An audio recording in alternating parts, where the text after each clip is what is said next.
So, Jane, when Naked Swan asked me, I don't know, talk about how you found Ylvis.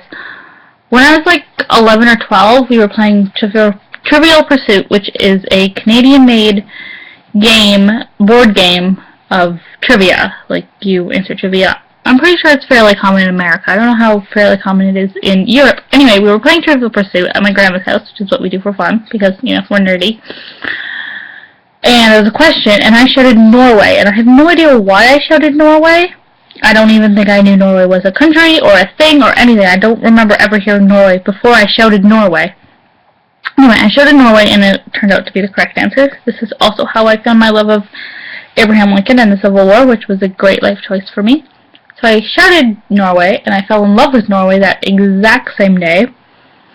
And I found Kaiser a couple years later, and I fell in love. And then I started following this comic called Scandinavia and the World by this artist named Human, or Human, I don't really know. She's Danish, and she writes this kind of Hetalia-type comic about nations. And anyway, so in October of 2013, I think it was October, she made this comic. Her character, Norway, was dancing to the fox, and then her character, Denmark, was kind of like, Norway, are you okay? This is kind of weird. And Norway was just like, oh, what does the fox say? And then I checked the video, which I don't, like, she does a lot of, like, music videos. Here I was inspired by this video link, and I never click on the link. And I clicked on the link, and I fell in love. At first, I didn't notice either of the boys, and I just kind of fell in love with the song, and I was like, I really like the song, it's kind of quirky. And then a week later, my entire university fell in love with the song, and then I realized it became a viral hit. And so, fast forward to Halloween, someone in the Sox Lounge, is where I hang out on campus, is this lounge for off-campus students. I went there, like, I hang out there a lot. So on Halloween, someone dressed up as, like, they had like a kind of cocktail dress, fox costume, and they dressed up as the fox. Before that, everyone played the fox and they sang along, and it was fun, and I enjoyed it. But anyway, they dressed up as the fox. So the next day, I'm just like, I need to know more about this fox, because I need to know if they are in on this joke. Cause at first I thought it was like, okay, they can't be serious. This is just kind of like, they made a song, and it might be okay in Norway, but since it's in North America, and we're all poking fun of it, ha ha ha ha.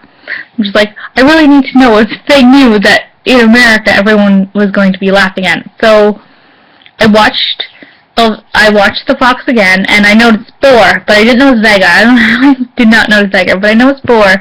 It's like, okay, Boar, whatever. This is a fun song.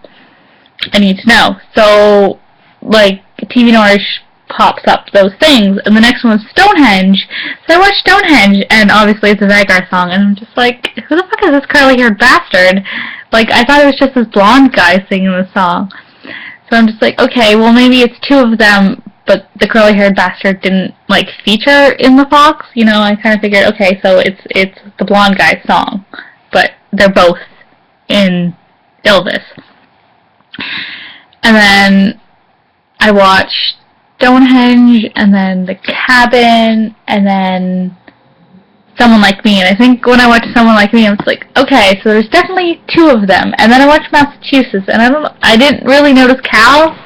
I was like, okay, there's two of them. And then I Googled them. No, I watched The Intellivator, and I was like, okay, Ylvis, Norwegian comedians. And then I found Lensdotter's channel, the original one, and this was in like the first week of November, and so I found Ikmai, or Ikvelve Ylvis, the first episode. I was like, okay, I'm gonna watch this after I hit 20k of NaNoWriMo.